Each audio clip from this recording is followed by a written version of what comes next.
Welcome to the Consumer Finance Podcast. I'm Chris Willis, the co-leader of Troutman Pepper's Consumer Financial Services regulatory practice. And I'd like to thank you for joining us for today's episode, where we're going to be talking about the Federal Banking Agency's final guidance on third-party relationships. But before we dive into that important topic, let me remind you to visit and subscribe to our two blogs. We have consumerfinancialserviceslawmonitor.com, where we cover everything that happens in the world of consumer finance, and our new blog, troutmanpepperfinancialservices.com, where we cover the wider world of everything that's relevant to financial services institutions. And don't forget about our other podcasts. We have lots of them. We have the FCRA Focus, all about credit reporting. We have the Crypto Exchange, which is about everything relating to crypto.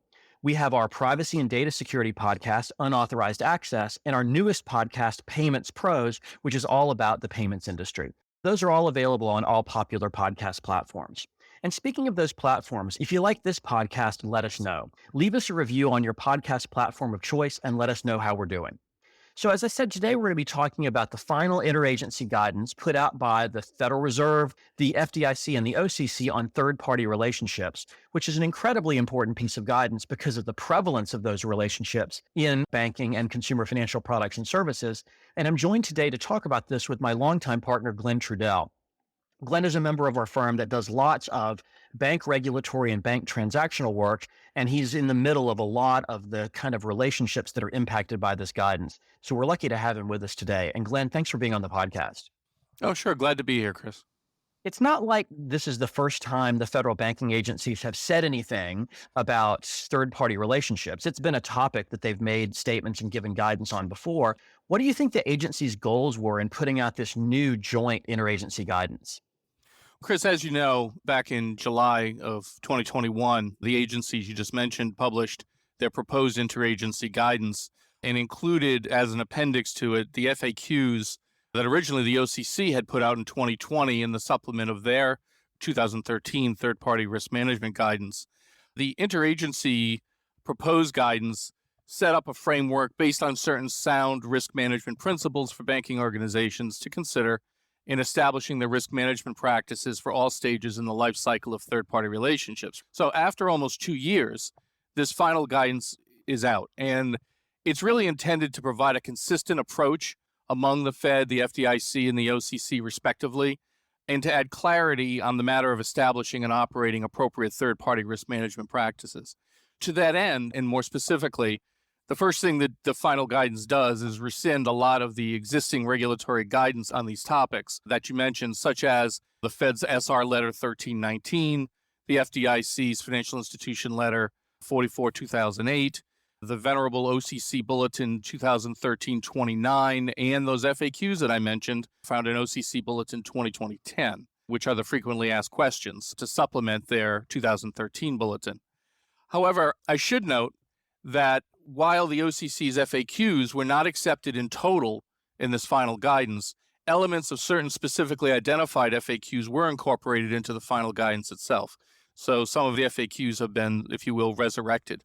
I should also note that the OCC has a foreign-based third-party guidance out there. It's OCC Bulletin 2002-16, which has not been rescinded, but instead is going to live on as a supplement to the final guidance. And lastly, because the final guidance is intended to address all types of third-party relationships, including lending relationships and co-brand relationships, the FDIC withdrew the 2016 proposed guidance on third-party lending, which was issued for comment back in July of 2016 and was never finalized. Having done all that, the guidance is meant to reinforce and is in fact built upon two core tenets. That one, the use by a banking organization of third parties does not diminish or remove its responsibility to perform all activities in a safe and sound manner and in compliance with applicable law. And secondly, that sound third-party risk management must take into account and be tailored to the level of risk, complexity, size of the financial institution, and the nature of the specific third-party relationship. This latter concept is actually repeated several times throughout the guidance. So while they rescinded a lot of the old, they really took a lot of it and have built on that. But they're trying to do it in a way that at least these three regulators have all signed on to. It certainly sounds, Glen, like a reinforcement of the concepts that we've seen in the past, not a removal of them. Is that right? Yeah, I would say so. But there's a bit of a change in emphasis in a lot of respects. The guidance is intended to assist the banking organizations in implementing third-party risk management. That actually hasn't changed. And now they are providing typical considerations for each stage of the risk management lifecycle that's illustrated in the guidance. And those are the planning, the due diligence, third-party selection, the contract negotiation aspects, the ongoing monitoring, and the termination phases of managing third-party relationships.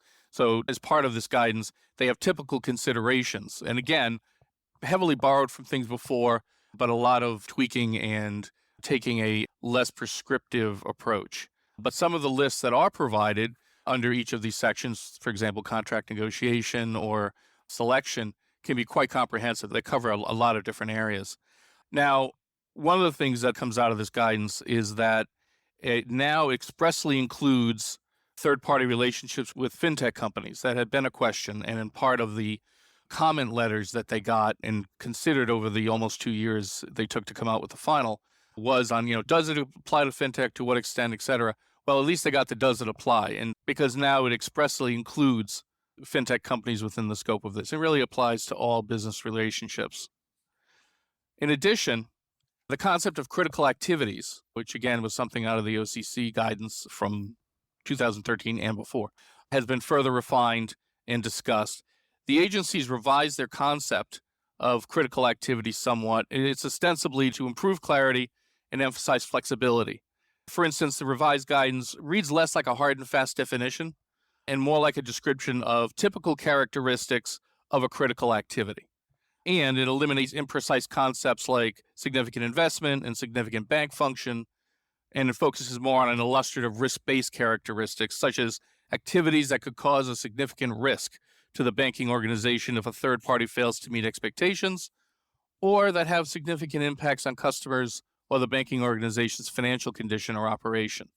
I should say, relatedly, the agencies have incorporated aspects from a couple of the OCC FAQs I alluded to earlier, 7, 8, and 9 specifically, and expressly recognize that an activity that's critical for one banking organization may not be critical for another. And again, that's sort of a carry-through. We've seen that before. We saw it in the proposal, but it's something that they've highlighted. A couple of examples of approaches to making critical activity judgments are given, but I think the key here is that regardless of the approach the bank adopts, it has to be a sound methodology to designate which activities and third-party relationships are to get more comprehensive oversight. And that's critical for effective risk management of these activities in the eyes of the regulators.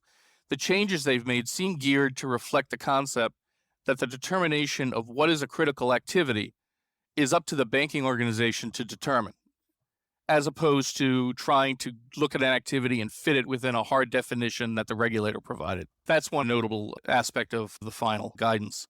Another is they've streamlined the discussion of what is within a board's sphere of influence and what is in senior management's sphere of influence, areas where the board should be more at the forefront and senior management, respectively. However, the changes seem to soften the prescriptive nature of the considerations that have been seen in prior guidance, and I'm not entirely sure that's a good thing. I think a lot of the commenters were looking for better specificity of how much does the board need to be involved, in what aspects, that sort of thing. I think it's more prescriptive now, and so I think in that respect, those folks were probably going to be disappointed.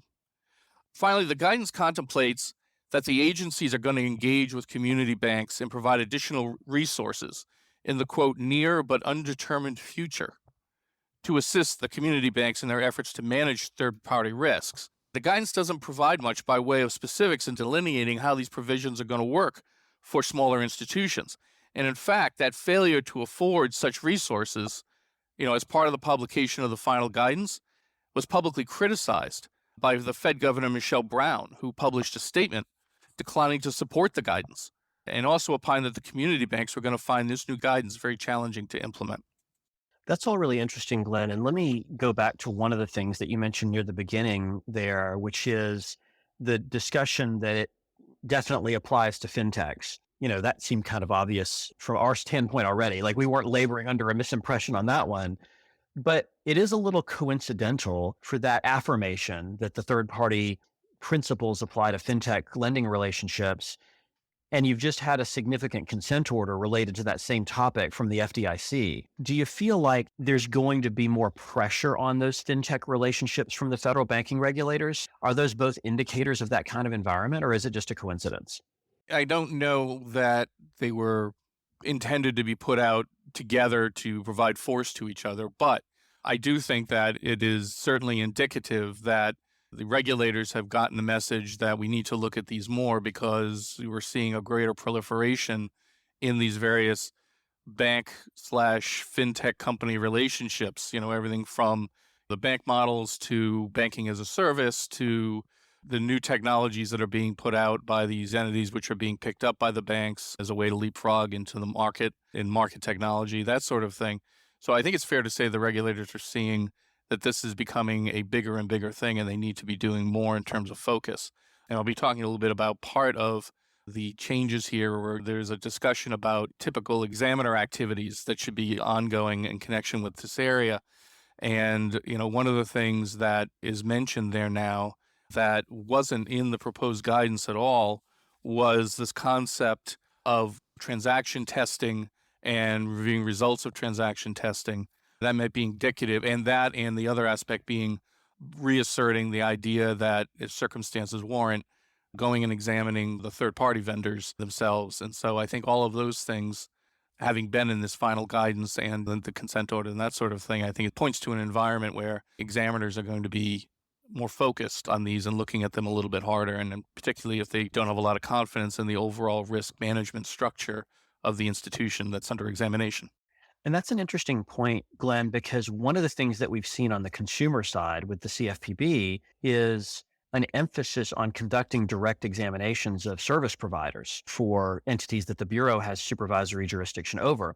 The Bureau has always had jurisdiction under Dodd-Frank to do examinations of service providers. They just didn't really do it much. But now we do see them doing it as a new priority. And it sounds to me like this guidance suggests that the FDIC and the OCC might do the same thing. Is that your read of it? I think that's entirely possible. I mean, they're all dealing with what the banks under their supervision are dealing with, and this whole idea, the whole banner of this is to provide a unified approach. It would make sense that the examiners are similarly going to try to take an approach that's uniform. However, that said, given the overall tenor that some of the changes here in the final have been less prescriptive and maybe retreating from that, and I'm getting more into, what I think the impacts on the industry might be here, but that retreat, I think, is going to lead to a situation where there's going to be less uniformity rather than more in terms of the choices banks make regarding what's critical for them and what's not critical for them and how the examiners react to that. So if lockstep uniformity, which I'm sure wasn't their ultimate goal, but if increasing uniformity and predictability in these exams was a goal of this, I'm not sure that that's going to play out in practice. Yeah, and it is notable that you mentioned, Glenn, that the agencies are being less prescriptive and sort of leaving these determinations up to the banks of what's a critical activity, for example, and what type of third-party relationship needs more scrutiny and more testing versus others. And it seems to me that puts banks in the situation of having to guess at the risk of potential disagreement from their regulators later about what's critical and what's not, for example. But it also does seem like it's going to create a period of certainly non-uniformity, but also uncertainty within the banking industry, it seems to me. What's your thought about that?